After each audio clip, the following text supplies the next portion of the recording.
Students welcome to this lecture. इस lecture में हम डिस्कस करेंगे uses of laser in medicine and industry. तो स्टूडेंट्स, मेडिसिन से मुराद साइंस की ऐसी फील्ड है जिसके अंदर मुख्तलिफ किस्म की बीमारियों को डायग्नोज किया जाता है, उनका पता चलाया जाता है, फिर मुख्तलिफ दवाइयों की वजह से या सर्जरीज की वजह से उनका ट्रीटमेंट किया जाता है। और इंडस्ट्री से मुराद है कि कारखानों में लेज़र्स को किस तरह इस्तेमाल किया जाता है। तो स्टूडेंट्स, इस लेक्चर में हम डिस्कस करेंगे कि मेडिसिन की फील्ड में और कारखानों वगैरह में लेज़र का क्या इस्तेमाल होता है। तो सबसे पहले हम देखते हैं कि मेडिसिन के अंदर लेज़र एक सर्जिकल टूल के तौर पे इस्तेमाल की जाती है। सर्जिकल टूल के तौर पे लेज़र ऐसे इस्तेमाल की जाती है कि ये काम आती है डिटैच्ड रेटिना को वेल्ड करने के लिए। ठीक है, यहाँ पे पहले मैं लिख दूँ कि वेल्स डिटैच्ड रेटिना। Detached retina. तो स्टूडेंट्स, ये जो रेटिना होता है ये एक बारीक सी लेयर होती है हमारी आंख के पीछे, जो कि एक लाइट सेंसिटिव पार्ट है। ठीक है, और ये एक ऐसी फिल्म होती है कि जिसके ऊपर जब रोशनी पड़ती है तो इमेजेस बनते हैं। उसी तरह से जैसे कोई हम वीडियो देखें तो वीडियो जो चल रही होती है वो एक फिल्म के ऊपर चल रही होती है, यानी कि एक सरफेस के ऊपर चल रही होती है। तो ये जो रेटिना होता है ये भी एक सरफेस का काम देता है जिसके ऊपर इमेजेस बन रहे होते हैं। जैसे कि स्टूडेंट्स, आप इस पिक्चर में देख सकते हैं कि ये एक आंख का यहाँ पे स्ट्रक्चर बना हुआ है, इंटरनल स्ट्रक्चर बना हुआ है। और यहाँ पे आप देख सकते हैं कि इसके आंख के बैक पे पिछली साइड पे यहाँ पे एक रेटिना है। ठीक है, तो ये आप ये देख सकते हैं कि पतली सी लेयर है जिसे यहाँ पे रेटिना लिखा गया है। तो सुनिए, ये जो स्ट्रक्चर आप देख रहे हैं ये तो एक हेल्दी आंख का स्ट्रक्चर है, यानी कि इसके अंदर कोई भी बीमारी मौजूद नहीं है। लेकिन डिटैच्ड रेटिना से मुराद ये है कि ये आप जैसे कि इस तस्वीर में देख सकते हैं कि अगर इसी रेटिना के अंदर कोई सुराख हो जाए जिसे टीयर कहा जाता है, ठीक है, तो उस टीयर की वजह से मुख्तलिफ फ्लूइड्स जो आंख में मौजूद हों वो इसमें से पास हो सकते हैं, और जिसकी वजह से जो रेटिना की लेयर है वो इस जगह से उखड़ती है। ठीक है, और इस उखड़ने को डिटैच्ड रेटिना कहा जाता है। तो सुनिए, जो डिटैच्ड रेटिना है ये इतना खतरनाक हो सकता है कि इसकी वजह से अंधापन भी हो सकता है। तो इसी से बचने के लिए अगर टीयर हो जाए रेटिना में तो इसको वेल्ड किया जाता है लेजर की मदद से। यानी कि जब लेज़र इसके ऊपर फोकस की जाती है स्टीयर के ऊपर तो इसके अंदर भराई सी हो जाती है, तो इसी प्रोसेस को वेल्डिंग का नाम दिया जाता है। इसी तरह से स्टूडेंट्स, लेज़र को यूज़ किया जाता है सेल्स के अंदर मौजूद ऑर्गेनल्स को पढ़ने के लिए। ठीक है, तो वो हम लिख लेते हैं कि लेज़र को यूज़ किया जाता है स्टडी के लिए कि जो सेल्स के अंदर मौजूद मुख्तलिफ मटीरियल्स होते हैं, छोटे छोटे स्ट्रक्चर्स होते हैं, उनको स्टडी करने के लिए लेज़र से काम लिया जाता है। तो फ्रेंड्स, जैसे कि आप इस डायग्राम में देख सकते हैं कि ये एक लिविंग सेल की यहाँ पे डायग्राम मैंने रखी है। इसमें आप देख सकते हैं कि बहुत से कंपोनेंट्स हैं इस सेल के अंदर। ठीक है, छोटे छोटे से ऑर्गेनल्स हैं। तो अगर इनको हमने स्टडी करना हो तो इनको लेज़र के थ्रू इस तरह से स्टडी किया जाता है कि जब लेज़र किसी इस छोटे से स्ट्रक्चर पे या इस ऑर्गेनल पे फोकस की जाती है तो लेज़र इसको डिस्ट्रॉय कर देती है। ठीक है, जब लेज़र इसको डिस्ट्रॉय करती है तो तब हमें ये पता चलेगा कि उस स्ट्रक्चर के बगैर सेल कैसा काम कर रहा है। ठीक है, यानी कि उसके मौजूद ना होने की वजह से सेल के ऊपर क्या असर पड़ रहा है। तो उसकी वजह से फिर हमें पता चल जाता है कि उस मखसूस स्ट्रक्चर का क्या काम था इस सेल में जिसके ना होने की वजह से अब ये सेल मुतासर हुआ है। इसी तरह से स्टूडेंट्स, मेडिकल की फील्ड में लेज़र को यूज़ किया जाता है कैंसर सेल्स को डिस्ट्रॉय करने के लिए। ठीक है, कैंसर सेल को डिस्ट्रॉय करने के लिए डिस्ट्रॉयज कैंसर सेल्स। ठीक है, कैंसर सेल्स।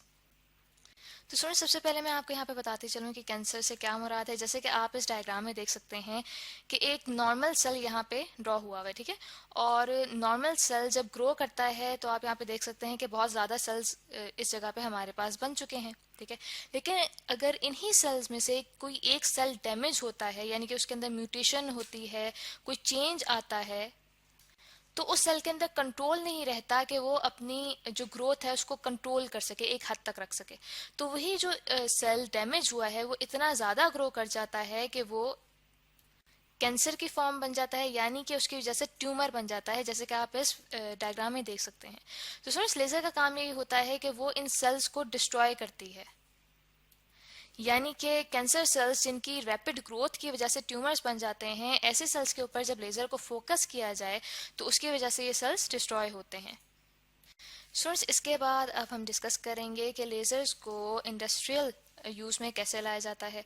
तो स्टूडेंट्स, इंडस्ट्रीज़ में लेज़र्स को यूज़ किया जाता है वेल्डिंग के काम के लिए। ठीक है, वेल्डिंग के काम के लिए लेज़र्स को यूज़ कैसे किया जाता है वो हम देख सकते हैं इस डायग्राम में, कि जैसे कि आप यहाँ पे देख रहे हैं इस डायग्राम में कि एक हमारे पास स्टील की शीट मौजूद है जिसके ऊपर लेज़र फोकस की गई है एक जगह पे। ठीक है, और स्टूडेंट्स, इस लेज़र के पास एक फिलर वायर है, यानी कि इस वायर की वजह से यहाँ पे फिलिंग होगी। जब लेज़र इस जगह पे फोकस की जाएगी तो यहाँ पे हीट प्रोड्यूस होगी और ये फिलर वायर जो है इसके मटेरियल की वजह से यहाँ पे भराई होगी। तो इसी तरह से लेज़र को इस्तेमाल किया जा सकता है किसी भी जगह पे वेल्डिंग के काम के लिए, या फिर स्टूडेंट्स लेजर्स को बहुत छोटे छोटे सुराख करने के लिए भी इस्तेमाल किया जा सकता है, जो कि आम मशीनरी से पॉसिबल नहीं होता। जैसे कि आप इस डायग्राम में देख सकते हैं कि ये एक सिलिकॉन की पतली सी फिल्म है। ठीक है, पतली सी सरफेस है जिसके अंदर बहुत छोटे छोटे सुराख किए जा सकते हैं। तो ये आम मशीन से करना इतना पॉसिबल नहीं होता, क्योंकि जो ये फिल्म है ये खुद बहुत नाजुक है। अगर इसके ऊपर कोई और मशीनरी यूज़ की जाएगी तो ये बेंड हो सकती है। तो इसके अंदर सुराख करने के लिए लेज़र यूज़ की गई है, ताकि लेज़र से जब इसमें सुराख किए जाएंगे तो इसके अंदर कोई बेंडिंग या फिर कोई फ्रैक्चर नहीं आएगा इस फिल्म के अंदर। इसी तरह से स्टूडेंट्स, लेज़र्स को यूज़ किया जा सकता है किसी भी एपरेटस के अंदर मौजूद कंपोनेंट्स को बिल्कुल स्ट्रेट रखने के लिए। ठीक है, तो इसके लिए हम कह सकते हैं कि ये प्रिसाइज स्ट्रेटनर्स के तौर पे यूज़ की जा सकती हैं। ठीक है, क्योंकि स्टूडेंट्स हम जानते हैं कि जो लेज़र होती हैं वो हाईली डायरेक्शनल होती हैं, यानी कि उनकी जो डायरेक्शन होती है बहुत प्रिसाइज होती है। उनकी इसी खूबी की वजह से इस्तेमाल किया जा सकता है कि किसी भी सिस्टम के अंदर जो मौजूद कंपोनेंट्स हैं, जो हमारे पास इक्विपमेंट है, उसे हमने एक लाइन में जब रखना होता है तो इन लेज़र्स को यूज़ किया जा सकता है। इसी तरह से लेज़र्स को ऐसी जगह पे भी इस्तेमाल किया जा सकता है जहाँ पे दूसरी मशीनरी नहीं पहुंच पाती। तो वहाँ पे जब लेज़र को पॉइंट किया जाता है किसी ख़ास जगह पे, तो वहाँ पे कंपोनेंट्स को लगाना ज़्यादा आसान हो जाता है।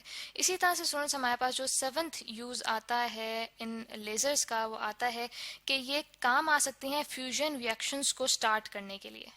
ठीक है, तो यहाँ पे हम लिख लेते हैं कि ये इंड्यूस करती हैं फ्यूजन रिएक्शंस, यानी कि जो फ्यूजन रिएक्शंस होते हैं उनको स्टार्ट करने के लिए जो एनर्जी चाहिए होती है, उसके लिए ये लेजर्स पोटेंशियल एनर्जी का सोर्स साबित होती हैं। तो सुनो, फ्यूजन रिएक्शंस ऐसे रिएक्शंस होते हैं जिसके अंदर लाइट न्यूक्लियाई मिल के हैवी न्यूक्लियाइज बनाते हैं। जैसे कि आप इस डायग्राम में देख सकते हैं कि यहाँ पे हमारे पास ड्यूटेरियम मौजूद है और ट्रिटियम मौजूद है। ये जब दोनों आपस में मिलेंगे यानी कि फ्यूज होंगे, तो इसके नतीजे में हमारे पास हीलियम बनता है और साथ ही एक न्यूट्रॉन बनता है। तो स्टूडेंट्स, इस प्रोसेस को स्टार्ट करवाने के लिए लेजर्स यूज़ की जा सकती हैं। तो स्टूडेंट्स, इसी तरह से एक और यूज़ आ जाता है इन लेज़र्स का, और वो यूज़ आता है कि ये इस्तेमाल की जा सकती हैं टेली कम्युनिकेशन के पर्पस के लिए। ठीक है, टेली कम्युनिकेशन पर्पस के लिए, और इस टेली कम्युनिकेशन के लिए इस्तेमाल की जाती हैं ऑप्टिकल फाइबर्स।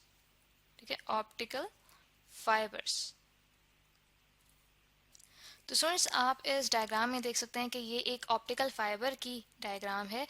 तो ऑप्टिकल फाइबर्स ऐसे मटेरियल्स होते हैं या ऐसे फाइबर्स होते हैं जो कि ग्लास और प्लास्टिक को मिला के बनाए जाते हैं, और इनके थ्रू टेलीकम्युनिकेशन का प्रोसेस होता है, यानी कि एक जगह से दूसरी जगह तक इंफॉर्मेशन पहुंचाने का बायस बनते हैं ये ऑप्टिकल फाइबर्स। और इन ऑप्टिकल फाइबर्स के थ्रू कम्युनिकेशन को पॉसिबल बनाने के लिए लेज़र्स का इस्तेमाल किया जा सकता है। इसी तरह से जो लेज़र्स हैं वो इस्तेमाल होते हैं हॉलोग्राम्स बनाने के लिए। ठीक है, यानी कि हॉलोग्राफी का जो प्रोसेस है उसके अंदर लेज़र्स को इस्तेमाल किया जाता है। तो सुनिए, जो होलोग्राफी है ये एक ऐसा प्रोसेस है जिसके अंदर 3 डायमेंशनल इमेजेस बनाए जाते हैं, और उन इमेजेस की वजह से मुख्तलिफ स्टडीज़ की जाती हैं, रिसर्चेस में यूज़ किया जाता है, और मेडिकल पर्पसेस के लिए भी होलोग्राम्स को यूज़ किया जाता है। जो इमेजेस होलोग्राफी की वजह से बनते हैं उनको होलोग्राम्स कहा जाता है। तो सुनिए, जैसे कि आप इस डायग्राम में देख सकते हैं कि ये एक होलोग्राम है, एक स्ट्रॉबेरी का होलोग्राम है, और ये इतना नेचुरल इसमें लग रहा है कि ये बिल्कुल रियल इफेक्ट दे रहा है। लेकिन आप ये देख सकते हैं कि जब इसी होलोग्राम के अंदर यहाँ पे फिंगर इंसर्ट की जा रही है, तो आप देख सकते हैं कि ये सिर्फ इमेज है। ठीक है, यानी कि ये एक रियल हमारे पास चीज़ नहीं है। लेकिन हम इससे देख सकते हैं कि अगर इसी तरह के होलोग्राम्स और भी चीज़ों के बनाए जाएं तो मुख्तलिफ किस्म की रिसर्चेस की जा सकती हैं मुख्तलिफ चीज़ों के मुतल्लिक। इसी तरह से स्टूडेंट्स जो होलोग्राम्स होते हैं उन्हें मेडिकल में भी यूज़ किया जा सकता है। जैसा कि आप इस डायग्राम में देख सकते हैं कि ये एक ब्रेन का होलोग्राम है जिसके थ्रू ब्रेन को स्टडी किया जा सकता है। तो आई होप स्टूडेंट्स कि आपके लेक्चर से समझ आ गया होगा जिसमें हमने लेज़र के यूजेस को डिस्कस किया है।